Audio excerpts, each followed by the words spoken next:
en este versículo, capítulo 7, conscientes del temor de Dios, ¿no? Tratamos, dice San Pablo, de persuadir a los hombres para que Dios, ya que estamos ante las descubierto, espero también que su conciencia estemos al descubierto. Hermano, el temor del Señor ya desde Proverbios, capítulo 1, versículos 7 y 8, dependiendo de la traducción, es la síntesis de la vida virtuosa.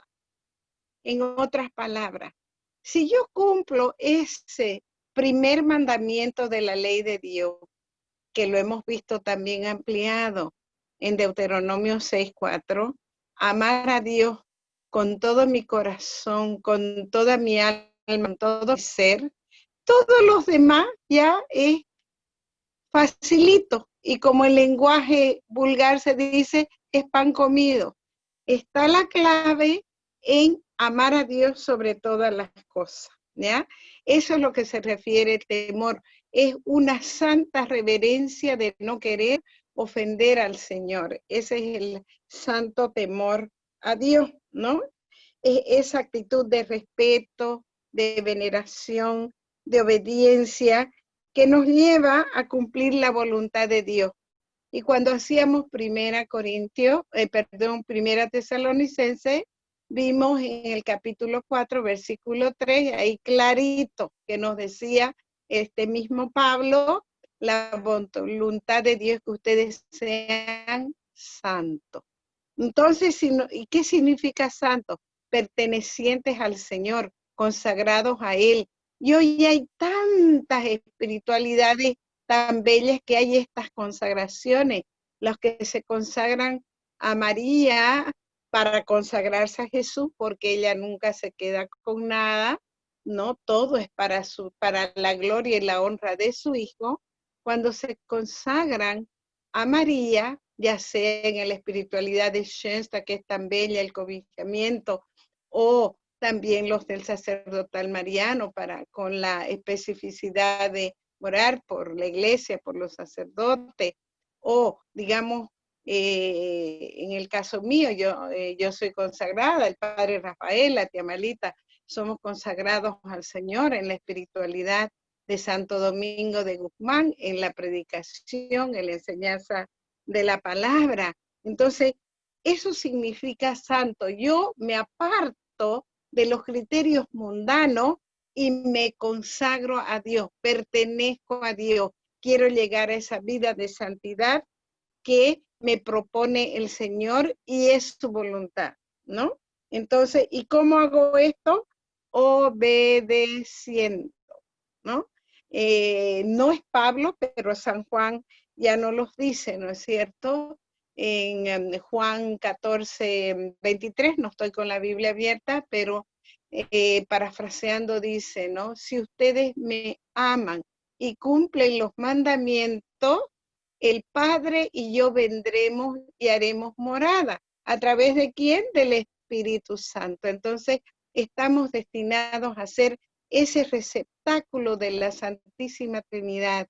Y los que hemos tenido la gracia de leer a Teresa de Ávila, El Castillo Interior, después de atravesar todas estas situaciones en las diferentes moradas, cuando se llega a la séptima, al matrimonio íntimo con el Señor, ya a las bodas, ¿no es cierto? Es ahí nuestra meta, ¿no? Y es porque estamos viendo al Señor cara a cara, que lo haremos, que quiera el Señor.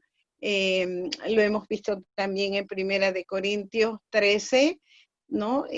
Quiera Él en la vida eterna. Pero esta vida eterna que ya desde ahora, aún en carne, la estamos viviendo, porque citando a Juan nuevamente, no es Pablo, pero una idea similar, Juan 10:10, yo he venido para que tengan vida y la tengan en abundancia. Y Juan 17:3 nos va a decir, esta vida eterna es conocer al Padre y al Hijo al que Él ha enviado. Ahora, es diferente el temor mundano, dirá San Juan en su primera epístola, capítulo 4, versículo 18, en el amor perfecto, que Dios es amor, no hay temor, ¿ya? Entonces lo que nosotros tenemos es esa reverencia, esa veneración, ese deseo de llevar estas vidas virtuosas, porque el temor del Señor es la sabiduría y es el deber cabal de cada cristiano, ¿ya? Entonces, aquí cuando está hablando de esto, San Pablo no pretende, ¿no es cierto? Ya en la otra idea, cuando dice en el versículo 12, no nos recomendamos nosotros ante ustedes, él no se está queriendo recomendar, ¿no? Solo quiere proporcionarle a los corintios con los que ha tenido este impasse, lo hemos visto en la primera de Corintios, de que no querían reconocerlo a él, que los había fundado como comunidad y les había mostrado la buena nueva de Cristo, ¿no? Para que sepan, ¿no es cierto?, ustedes responder a las críticas que pudieran venir de afuera. Luego decir,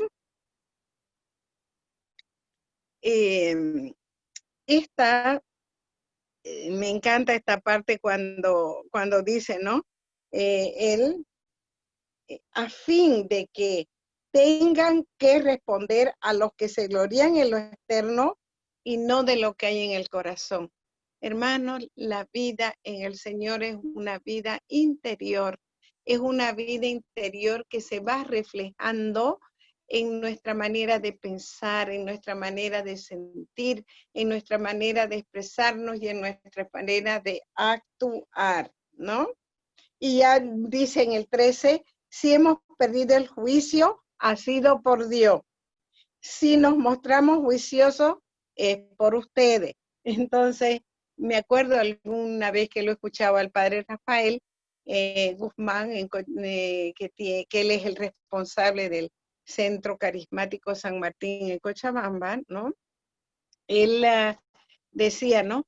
Cuando uno se convierte al Señor, cuando recibe este gozo, esta alegría del Espíritu Santo, los familiares de uno que ven ese cambio y nos dicen que somos unos fanáticos, nos dicen, ¿no? ¿Y por qué no llevas tu cama de una vez?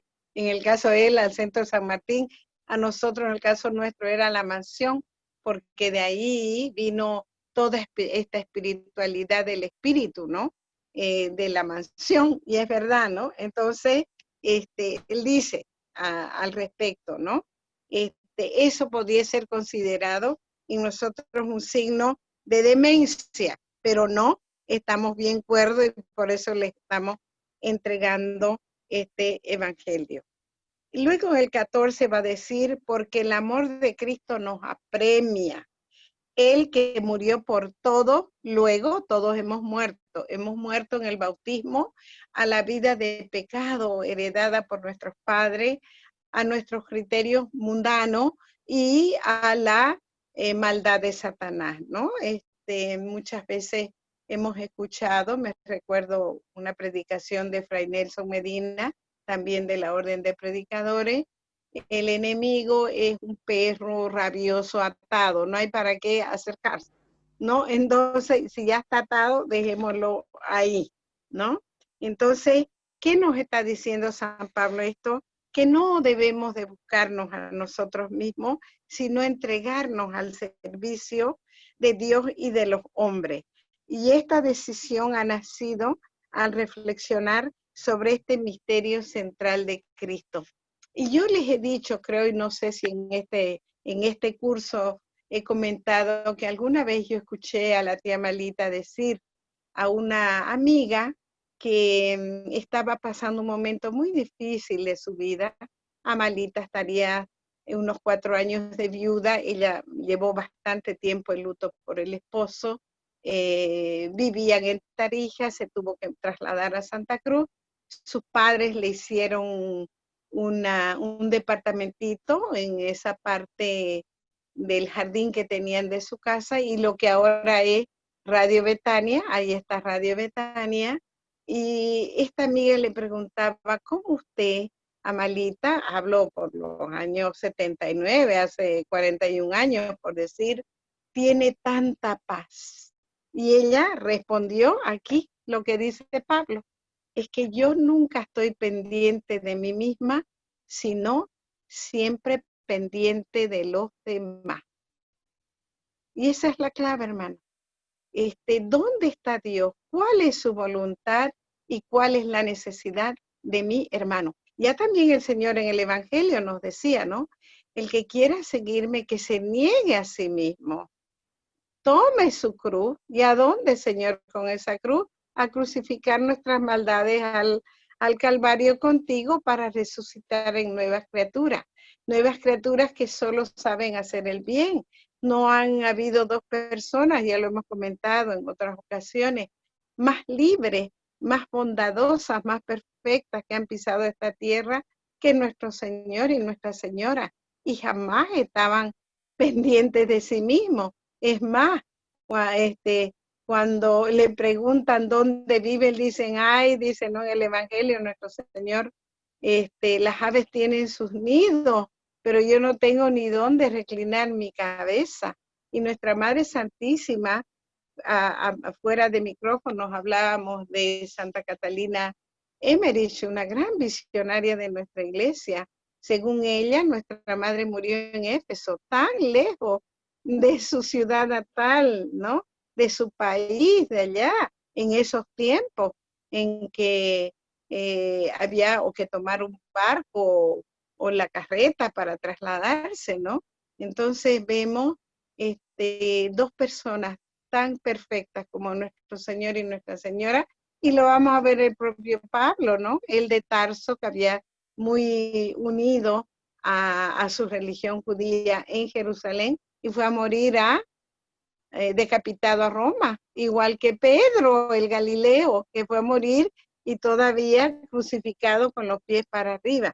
Entonces vemos todos estos ejemplos, hermanos, de que esta es la clave: amar a Dios sobre todas las cosas y renunciar a su propio egoísmo.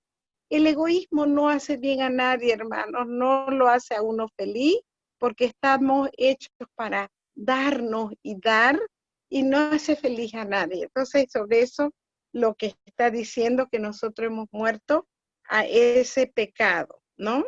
Y porque él, le insiste, no amaba a su padre y a la humanidad. Este amor y esta obediencia al Padre y este amor a los hombres van a ser la razón de que Jesús ha entregado toda su vida, ¿no? Ahora, esta parte que dice, ¿no? En lugar de, como sustituto, claro, él ha muerto sustituyéndonos a nosotros los, los que queremos seguirlo, ¿no? Los pecadores. Si Cristo murió en representación de todos nosotros, consiguientemente, todos aquellos por quienes ha muerto el Señor, todos nosotros, su pensamiento es claro. No se trata de una muerte a la vida física, sino, vuelvo a insistir, reiterativamente, a la vida de pecado. Y han desaparecido para él toda su antigua vida, en el caso de Pablo.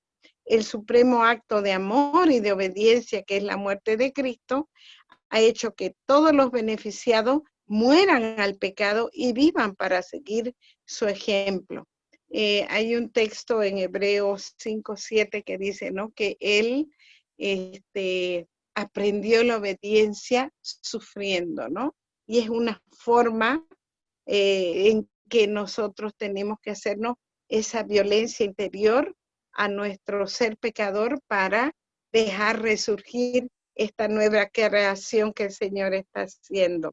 Situado gracias a la muerte y a la resurrección de Jesús, en esta vida nueva, nosotros los cristianos ya no vivimos para nosotros mismos, sino que estamos dedicados y consagrados a aquel por lo que Él murió. Me gusta y ojalá lo podamos ver también en Gálatas, cuando hagamos Gálatas, después de 2 Corintios, posiblemente tenemos que hacer Gálatas y Romanos, ¿no? Entonces ahí va a decir, ¿no? En ese famoso versículo de Gálatas 2:20, que ya no vivo yo, es Cristo el que vive en mí, y lo que vivo ya en esta carne está crucificado con Cristo, ¿no? Porque Él se entregó y murió por mí. Y fíjense que no lo dice en plural, lo dice, cambia San Pablo en su expresión en los Gálatas, dice, el que se entregó y murió por mí, lo personaliza. Y eso es lo que nosotros también tendríamos que hacer, ¿no? Entonces vuelve en el versículo 17 de este capítulo 5, dice, ¿no? De manera que si alguno está en Cristo, es una nueva creación. Lo viejo ha pasado, he aquí que todo es hecho nuevo. Nuevos criterios, nueva manera de pensar, nuevos sentimientos, lo vamos a ver, Dios quiere, Filipenses, tengan los mismos sentimientos de Cristo, nueva manera de expresarnos y nueva manera de actuar. Y no sé si con ustedes les he dado yo ese ejemplo bellísimo para nosotros los dominicos, nuestra madre Catalina de Siena, la fraternidad a la que tía Malita y yo pertenecemos se llama precisamente Fraternidad Seglar Santa Catalina de Siena, ¿no? Entonces, ella en sus coloquios íntimos con el Señor, cuando el Señor la desposa a ella, le regala un niñito precioso en que había un diamante hermoso, grande, engastado en 4 perlitas. ¿Y qué significaban? Esa fe firme, inquebrantable que el Señor le estaba regalando, la iba a necesitar, tenía que, entre comillas, amonestar a un papa para que vuelva a Roma. Fíjense, ella es una muchacha sencilla, ¿no? Pero que tenía una gran mística, y las 4 perlitas significaban la pureza de la mente, la pureza del corazón, la pureza de la palabra y la pureza de acción. Y un día reflexionando, dije, ¿cómo podemos adquirir esta pureza? Me encontré con el Salmo 107, versículo 20, que dice, cuando estaba en oscuridad y angustia, mandaste tu palabra que me sanó. Y también en Juan 15:3, cuando dice, el Señor les dice a sus discípulos, ya ustedes están limpios por la palabra que les he dado. Entonces, si meditamos día y noche, como dice el Salmo 1, en la palabra del Señor, la palabra va a hacer su trabajo de lavarnos, de limpiar nuestra mente, de ponerlo los pensamientos de nuestro Señor, de algún día alcanzar esos sentimientos de piedad y de bondad de la que nos habla este mismo Pablo en Filipenses, y como dice el Evangelio, de la abundancia del corazón hablará tu boca y en consecuencia actuaremos. Y entonces sabremos que estamos en ese camino correcto, ¿no? Entonces, en Colosenses también, quiera Dios, veamos el capítulo 3 versículos del 1 al 10, nos habla de que debemos buscar las cosas de arriba porque ya todas las cosas viejas han pasado y todas son hechas nuevas con nuevos criterios, ¿no? Entonces, San Pablo y con él todos nosotros cristianos que queremos seguir al Señor, estamos situados en esta nueva dimensión y ya no podemos ver a nadie con los ojos carnales, con mirada humana, ni siquiera Cristo lo podemos considerar ya pura o exclusivamente en su aspecto humano, pues muchos de ellos todavía que habían convivido con el Jesús histórico, lo habían conocido, ¿no? Entonces, aún así dice San Pablo, el Jesús que existe es ese Hijo de Dios que ha resucitado, ¿no? Entonces vemos que el creyente que está en Cristo, si se ha hecho un miembro de Cristo y de Cristo resucitado, se sigue que la situación de este cristiano ha cambiado radicalmente. Ha dejado, reiterativamente digo, esa manera de ser y de vivir antigua y ha encontrado un nuevo estado de vida porque él ya es una nueva creación, lo viejo ya pasó, he aquí que todo es hecho nuevo, ¿no? Dios que ha creado todas las cosas por Cristo, así lo dice la epístola a los Hebreos en el capítulo 1, pero lamentablemente se introdujo el pecado en el mundo y esto trajo desorden. El libro de la sabiduría 2:24 va a decir, por la envidia del enemigo entró la muerte, que es consecuencia del pecado en el mundo. Pero Dios quiso restaurar su creación, recreándola en Cristo. Y el resucitado ya ha instaurado un nuevo mundo, porque Él es el último Adán. Eso lo vimos en 1 Corintios 15. El primer Adán que pecó y Él, hijo de raza humana también, ¿no? Nuestro Señor, perfectamente humano, Él es el último Adán. Y los que están en Él ya participan de esta nueva creación, ya son ese hombre nuevo creado en Cristo y destinado a vivir en la justicia y la santidad de la verdad. Esta recreación beneficiará también a todo el universo. Por algo en Romanos veremos que dice, Romanos 8, que la creación entera gime esperando la manifestación de los hijos de Dios, ¿no? Luego en el versículo 18 nos va a decir que nos conviene reconciliar, porque Él ya nos ha reconciliado con Cristo y nos da este ministerio de la reconciliación, porque Cristo estaba con Dios reconciliando al mundo, no tomando en cuenta sus transgresiones y poniendo en nosotros la palabra de la reconciliación. Hermana, qué buena nueva es la que Cristo nos envía a decir, a proclamar, a predicar. La buena nueva, que en Cristo hay perdón de pecado, que en Cristo es posible esta nueva vida, ¿ya? Entonces, por medio de su ofrecimiento, Cristo ha hecho ya esta reconciliación, ¿no? Ya cesa esa enemistad que había entre el hombre pecador y Dios, porque Dios es fiel, lo hemos visto en varios textos, ¿no? 1 Corintios 10 dice, Dios es fiel y su amor nunca cambia, siempre está a la espera de nosotros como humanidad. Es entonces necesario que nosotros seamos reconciliados y vueltos a esta amistad mediante la purificación de nuestros pecados. Esta reconciliación no la podía hacer el hombre por su propia fuerza.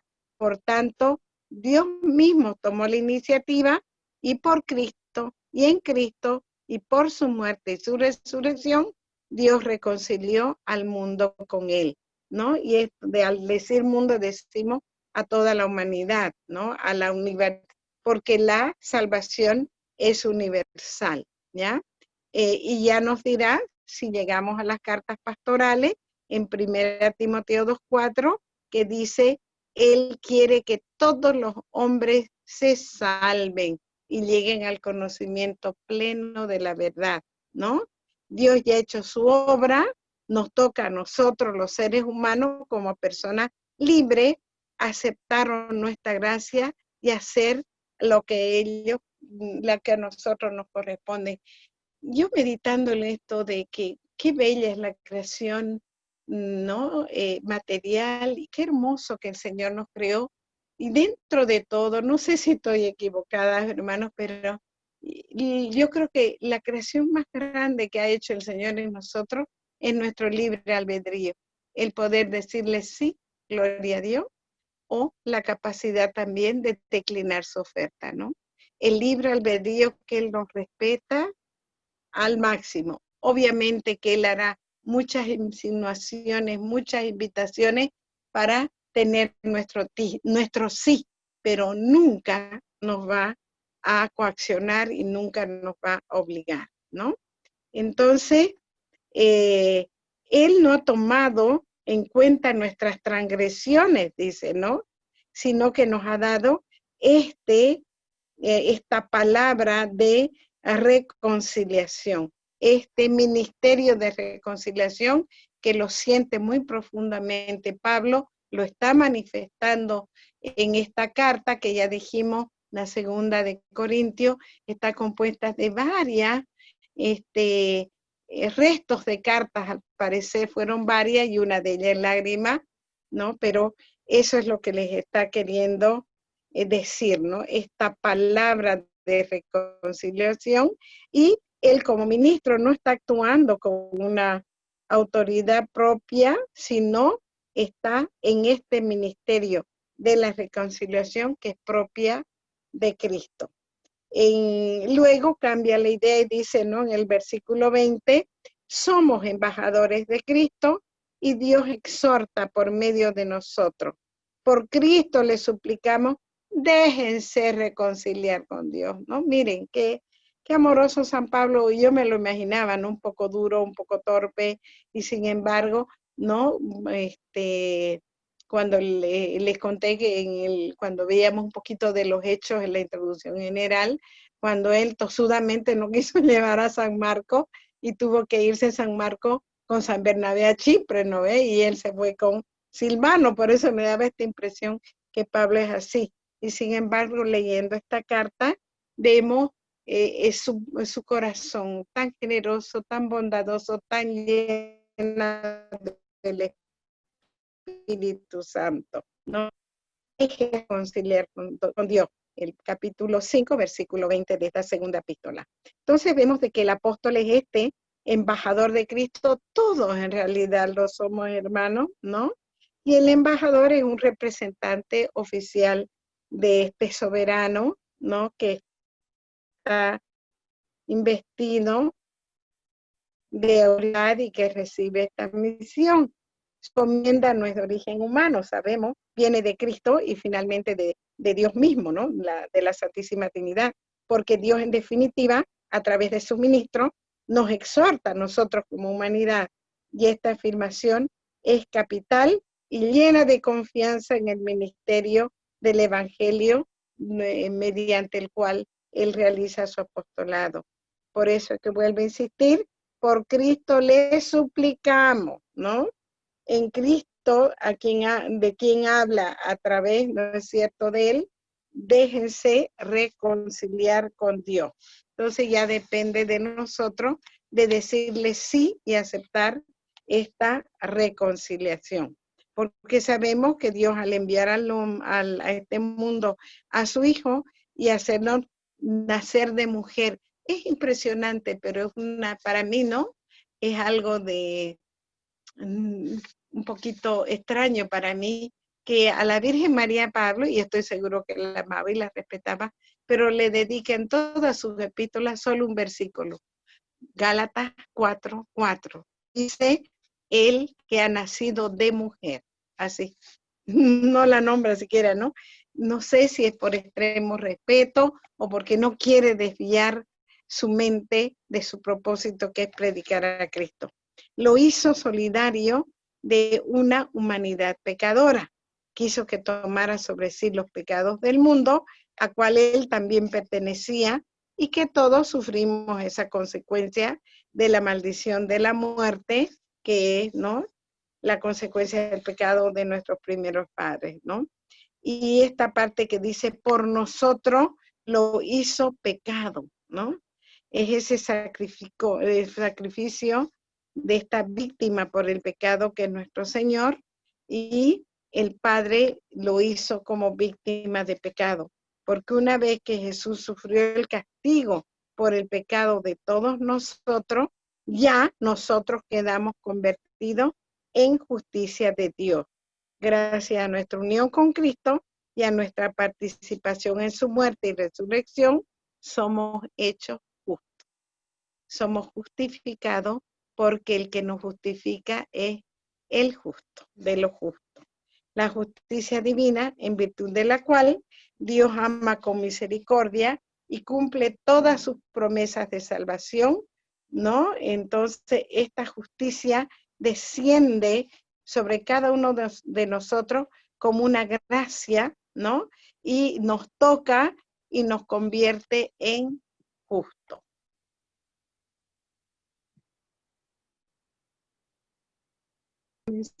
Bien, y en este capítulo 6, hermoso, dice que trabajando junto con él, les exhortamos a que no reciban la gracia de Dios en vano. En primer lugar, aquí nos muestra San Pablo que el ideal de un apóstol, de él y sus compañeros, es ser colaboradores con Dios en este misterio de la reconciliación que vimos en el capítulo 5, ¿no? Y exhorta a los corintios a no echar en saco roto esta gracia de Dios, ni dejar pasar este momento que el Padre les ofrece, ¿no? Y bueno, está citando un pasaje del profeta segundo Isaías en el capítulo 49, versículo 8, que dice, he aquí ahora el tiempo muy favorable, he aquí el día de la salvación, ¿no? O sea, este tiempo, nosotros vivimos en el crono, ¿no? En la cronología, pero eso, esas irradiaciones eternas que de vez en cuando experimentamos o que otras personas santas viven con eso todo el tiempo, del Espíritu Santo se llama el kairos, o sea, un momento que el Señor determina en el plan salvífico y ese momento está diciendo que es para la humanidad, es ahora, este tiempo que corre entre la muerte y la resurrección de Cristo y su venida gloriosa. Este tiempo que es hábil, ¿no es cierto? Que bondadosamente Dios nos ha ofrecido a todos, ¿no? En el caso específico de Pablo, en su tiempo, tanto a judíos como a gentiles para su conversión, ¿no? Luego, en la versículo 3 de este capítulo 6 va a decir, no damos en nada motivo para que se haga mofa del ministerio, antes bien, en todo nos recomendamos como ministros de Dios. O sea, ellos trataban de hacer, como decimos comúnmente, una muy buena letra, no por hipocresía, sino que lo vivían y tenían que también demostrarlo, ¿no? Como cooperadores de Dios en la obra de la salvación, Pablo y sus compañeros han tratado de no dar en nada motivo alguno de escándalo para que el ministerio no sea objeto de burla. Al contrario, se han presentado en todo con una rectitud divina como conviene a los que son ministros de Cristo, ¿no?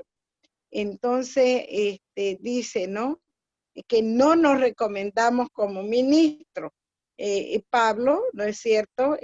Al expresarse en plural, incluye a sus compañeros de evangelización y él está tratando de defenderse de los calumniadores que habían aparecido y comunicar confianza a estos sus hijos en Corinto, que los percibía débiles en la fe y tentados de recaer en costumbres paganas y turbados por la crisis de la iglesia de este lugar, ¿no? Ahora, pero a partir del versículo 4 viene como un canto triunfal, ¿no? Un himno a la salvación. Por eso es que va a decir, ¿no? Con mucha paciencia, en tribulaciones, en infortunio, en angustia, en azote, ¿no? En cárceles, en trabajo, en desvelo, ¿no?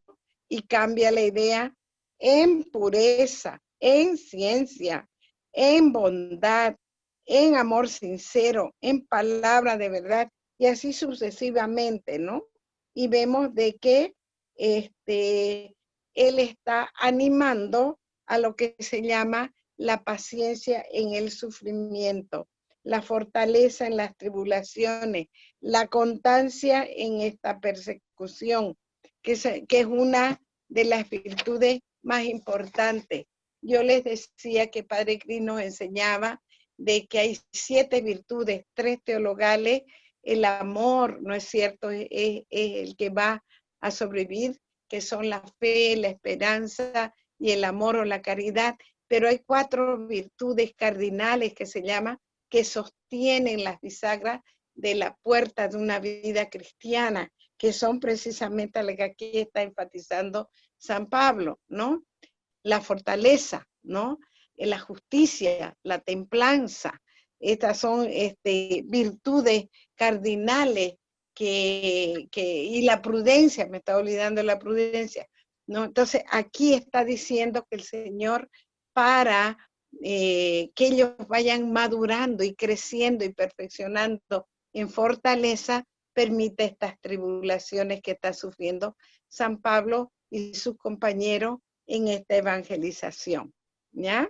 Entonces, esta fortaleza en el sufrimiento, va a decir San Juan Crisóstomo, un padre de la iglesia, es la raíz de todos los bienes, la madre de toda piedad, que nunca será expugnada, porque es un puerto que no conoce más que el reinar de las virtudes, que son la guerra, la calma en la tempestad, la seguridad en las adversidades, ¿no? Y esta gran paciencia se puede comprobar en tantas adversidades que él ha tenido que soportar, ¿no? Y en los males que todos tenemos que soportar. Por ejemplo, ahorita, hermanos, sí que no es necesario, y yo les he dicho, no es de Pablo, pero de un admirador de él, Lucas 21, ¿no? 19, que va a decir, con la paciencia, con la perseverancia, salvarán sus almas, que es lo que estamos tratando para mantenernos cuerdos y encerraditos en esta pandemia y por tanto tiempo, ¿no? Entonces va a decir que en estos males, como las tribulaciones, los infortunios, las injusticias, las tribulaciones, algunas se pueden evitar con prudencia, pero otras que no se pueden impedir, ¿no? Ni pueden escapar. Por ejemplo, esto de este COVID-19 que dicen que ha sido hecho en laboratorio, ¿no? En las adversidades, como azotes, cárceles, motines, todo esto se ha visto San Pablo, todas estas molestias soportadas voluntariamente en favor de su ministerio, trabajo fatigoso, noches sin dormir, días sin comer, ¿no? Y luego va a haber un catálogo de virtudes que va a decir, ¿no? En nosotros debería reinar la pureza, la ciencia, la longanimidad, la bondad, en el espíritu, el amor sincero, la palabra de verdad, esta fuerza de Dios, ¿no? Que estas son las características de verdadero misionero de Cristo. En pureza de vida, en todo sentido, ¿no? Que significa la castidad, la integridad, la delicadeza, la limpieza del cuerpo y del alma. En ciencia, y que no significa solo la ciencia humana, sino en el conocimiento adecuado de los principios del cristianismo. En longanimidad, que es la anchura del alma para comprender a los demás, pero también para soportar los males sin desfallecer y sin tomar venganza. Luego, en bondad, esta virtud de la cual el hombre se muestra afable, evitando toda clase de aspereza que pudieran herir a las otras personas.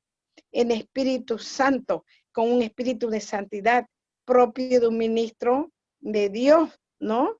Porque Dios es santo, ya desde el Levítico veíamos, ¿no? Dios es santo y quiere que su pueblo sea santo. Él es el que comunica esta santidad, ¿no? Y porque es el Espíritu Santo el que habita como en su santuario en el corazón del verdadero embajador de Cristo y que es la fuente de donde brota el amor. Las virtudes que necesita el ministro de Dios para llevar a cabo su misión. Luego dirá, en amor sincero, verdadero, simple, que no conoce hipocresía, en palabra de verdad, que es la predicación del evangelio, que transmite la verdadera doctrina de Cristo, ¿no? En fuerza de Dios, que es ese poder divino que ha brotado en el apóstol y gracias al cual ha podido desempeñar su carrera misionera a pesar de su debilidad. Y es también la fuerza divina que se ha manifestado en la predicación del evangelio.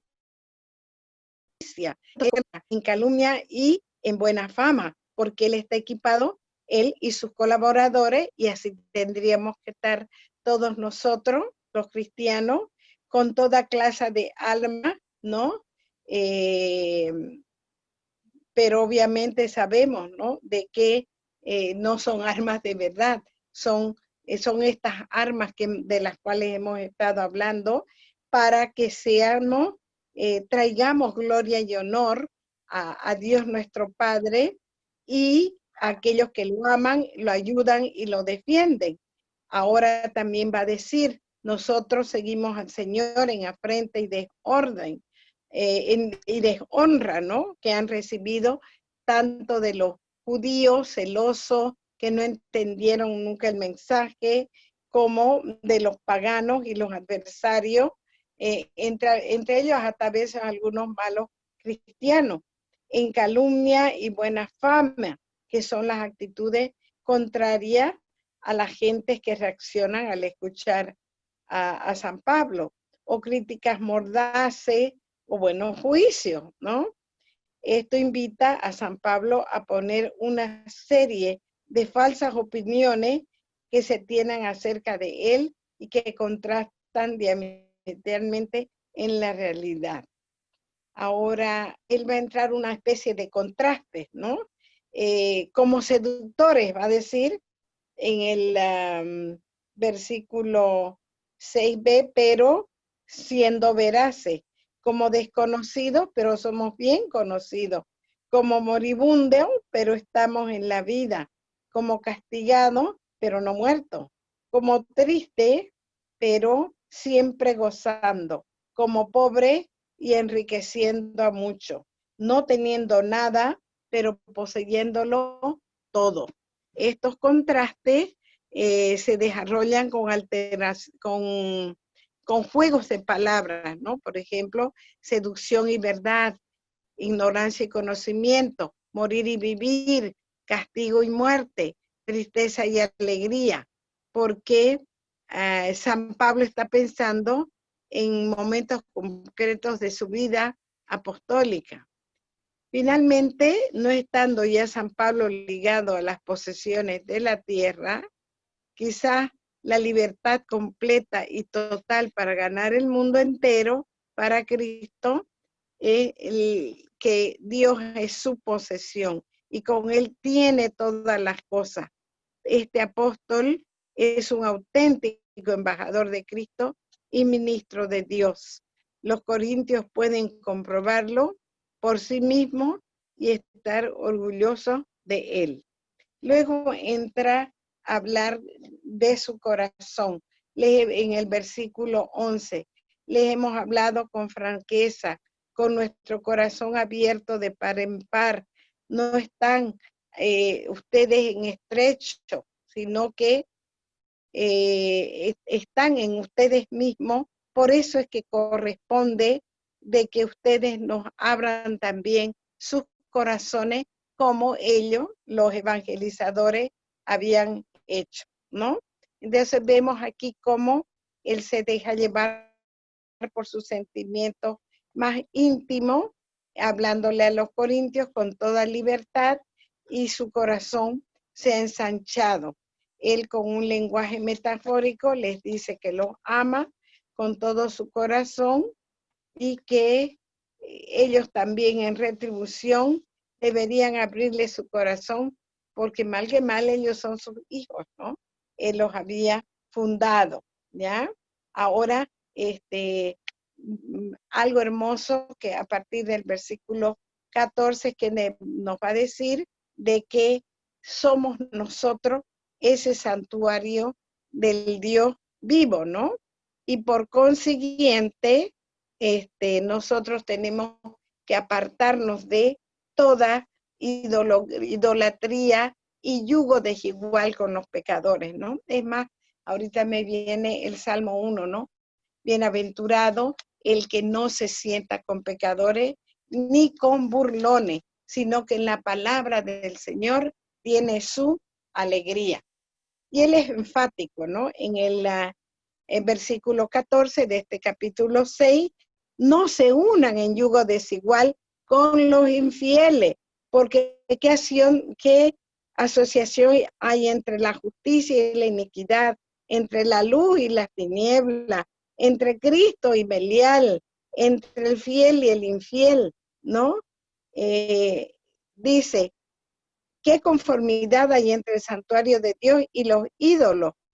Porque nosotros somos este santuario del Dios vivo, ¿no? Por algo dijo el Señor, habitaré en medio de ellos y andaré en ellos, y seré su Dios y ellos serán mi pueblo. Por lo tanto, salgan de en medio de ellos y apártense, y no toquen cosas impuras, para que ustedes sean estos hijos e hijas de Dios, de este Dios que es todopoderoso.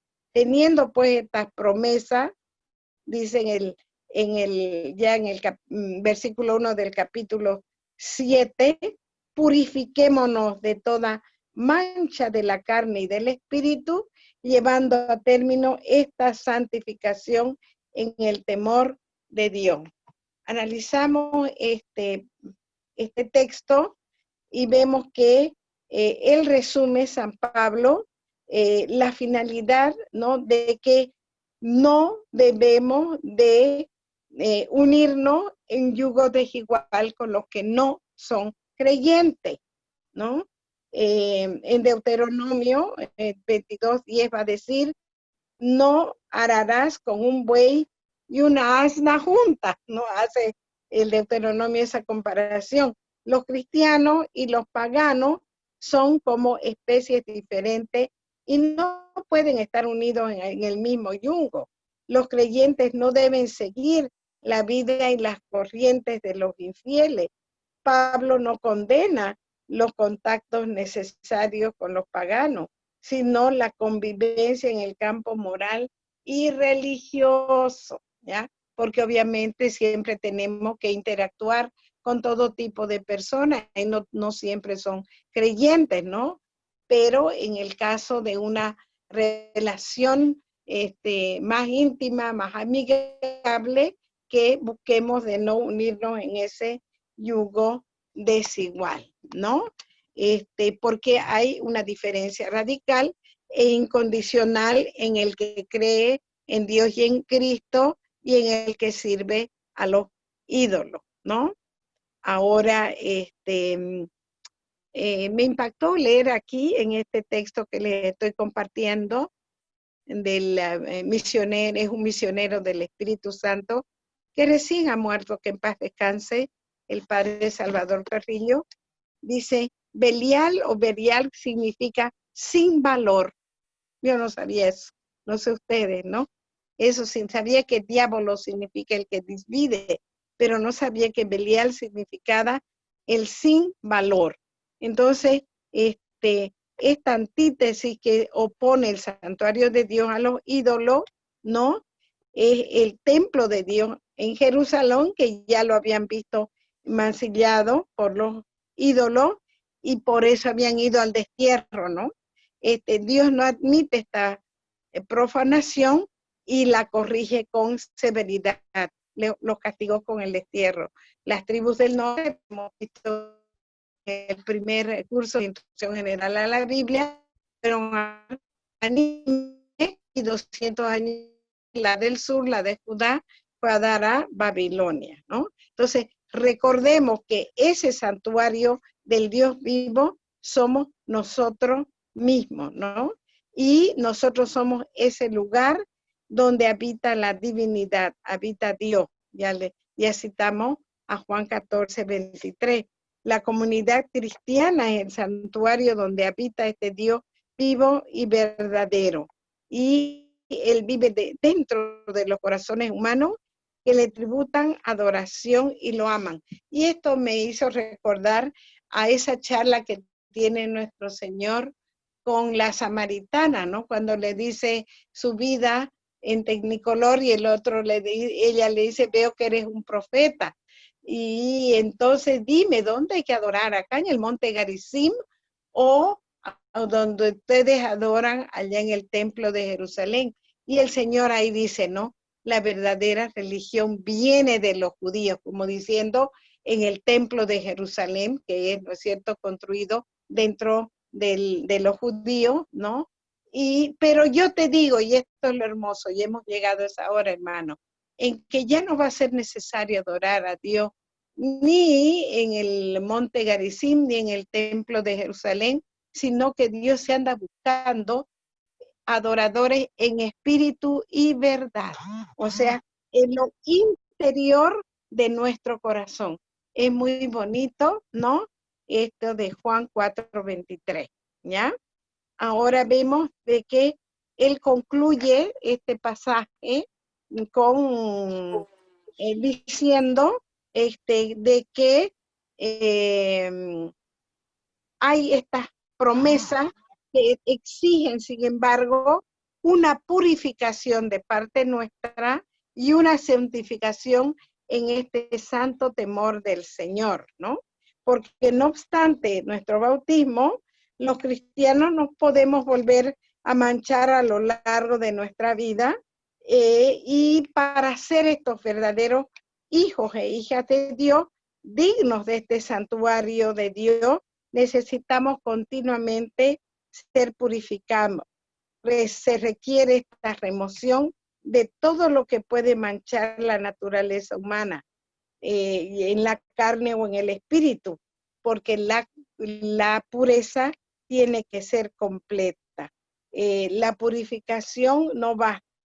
Hay que trabajar por llevar a término esa obra de santificación en el santo temor al Señor, porque es un constante proceso de consagración a Dios, recibiendo una participación de su misma santidad, porque solo Él que es santo puede hacernos a nosotros santos.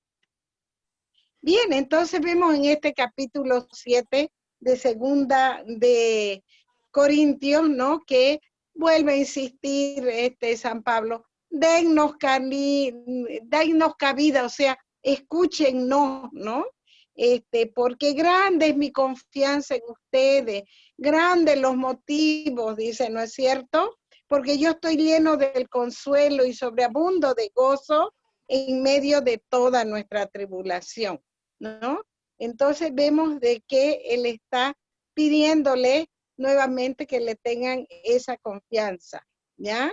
Vemos de que esta otra expresión que tiene en el versículo 3, ¿no? Les he dicho que están en nuestros corazones para morir juntos o vivir juntos. ¿Qué es eso que nos está diciendo San Pablo? Que la muerte es un simple paso porque la vida eterna ya ha comenzado en ello, ¿ya?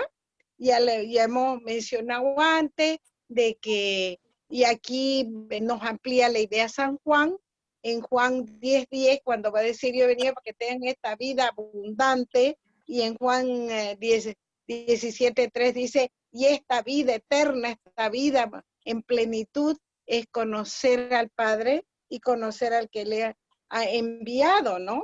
Entonces, y hay un pasaje en Apocalipsis 6:20 que también nos va a decir, ¿no? Bienaventurado del mismo Juan, el que ya ha experimentado, ¿no es cierto?, la primera resurrección. La segunda muerte no tiene valor porque ya son estos sacerdotes que están ofreciendo su culto al Altísimo. Lo estoy parafraseando, como para decir, los que ya han sido bautizados en Cristo Jesús, la muerte física ya no tiene ningún valor, ¿ya? Porque ya desde este bautismo, y como que si nos fijamos cómo bautizan los sacerdotes a los bebitos, le dicen yo te consagro como sacerdote, profeta y rey. Sacerdote para rendirle culto a Dios ya desde esta vida en carne, profeta para proclamar la palabra de Dios y rey para reinar con él algún día en el cielo, pero antes servir en esta tierra, ¿no? Es así como Cristo, el rey del universo, se declara en el evangelio cuando dice, yo no he venido a que me sirvan sino a servir, ¿no? Y los que están llamados a serme discípulos de él tienen que hacer lo mismo, ¿no? Entonces, él como pastor está lleno de gozo del Espíritu, aunque está padeciendo tribulaciones, porque está este Espíritu Santo habitando en su corazón, y este Espíritu Santo es el que le da esta alegría, ¿no? Y ya comienza a decir cómo fueron atribulados por los del afuera y también por los de adentro, ¿no? Y bonito el versículo 6 de este capítulo 7 que dice, Dios que consuela a los humildes, nos consoló con la llegada de Tito. Me impacta, hermano. Como dice, apartando un poquito de Pablo, vamos a Mateo, bienaventurados los mansos y humildes de corazón, ¿no? Porque ellos heredarán el reino de los cielos, va a decir Mateo 5:3. Y nuestro Señor Jesucristo en ese evangelio, esto lo estoy diciendo para ampliar esta idea de la humildad, en Mateo 11:29 va a decir, sean mansos y humildes de corazón como soy yo, para encontrar paz en sus almas. Y Tomás de Aquino va a decir, ¿no?, que es la virtud sin la cual no podremos llegar a la patria celestial. Entonces, Dios es el consuela a los humildes. Que el Señor nos conceda esa gracia de la humildad para que sintamos a plenitud ese consuelo divino, ¿no? Y bueno, vino Tito, ¿ya? Y él les dio esta muy buena noticia de, de que los corintios habían reflexionado, habían dado vuelta al asunto, ya no estaban díscolos, y eso lo llenó de alegría a San Pablo, ¿no? Y luego va a decir, ¿no es cierto?, para referirse a esa carta en lágrimas, pero que él la escribió no por ofenderlos, sino para llamarlos al arrepentimiento. Y esto es bonito en el versículo 10, del capítulo 7, porque la tristeza, según Dios, obra arrepentimiento en orden a la salvación, el cual nunca pesa. En cambio, la tristeza del mundo produce la muerte. Diferente, ¿no? La tristeza, según Dios, a la tristeza del mundo. La tristeza según Dios es para llamarnos al arrepentimiento, para llamarnos a la salvación, ¿no? En cambio, la otra, causada por pérdida de bienes o pérdida del camino de la voluntad de Dios, no solamente es estéril, sino que lleva a la desesperación y a la muerte, ¿ya? Entonces, vemos de que este comportamiento, ¿no?, que han tenido los corintios, le ha traído esta grande alegría a San Pablo, y como Dios, él también los perdona y borrón y cuenta nueva, como podemos decir, ¿no? Después, en el versículo 13 va a decir, nos hemos alegrado, sigue con la alegría de, ¿no? Por las noticias que ha traído Tito, pues esto ha tranquilizado su espíritu por todos ustedes. Este Tito ya ha resultado, ¿no es cierto?, que su corazón se ha ido más a recordar la obediencia que todos ustedes han tenido, cómo lo acogieron ya con este temor y temblor que hablamos al comienzo de esta clase, ¿no? Y me alegro, dice, de poder en todo confiar en ustedes. Tito no ha quedado defraudado, sino que habla de las cualidades de los corintios y que esta obediencia de los corintios ha demostrado ese respeto, ese temor con que lo recibieron a él y que lo ha llenado de tranquilidad tanto a Tito como al propio Pablo, ¿no? Y esto del temor y temblor va a aparecer en algunas de sus epístolas, también en Filipenses, que quiere decir que es esa actitud que tiene que tener el ser humano ante Dios, ¿ya?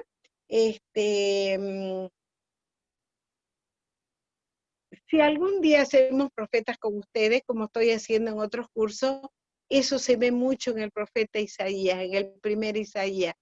Él, aunque era un hombre, apartándonos un poquito de San Pablo, pero para que vean este asunto del santo temor al Señor, porque comenzamos la clase y estamos terminándola, como yo que soy un hombre de labios impuros, va a decir en Isaías 6, estoy aquí ante el trono de Dios. Y ahí viene el querubín y con este tizón ardiente le sella los labios.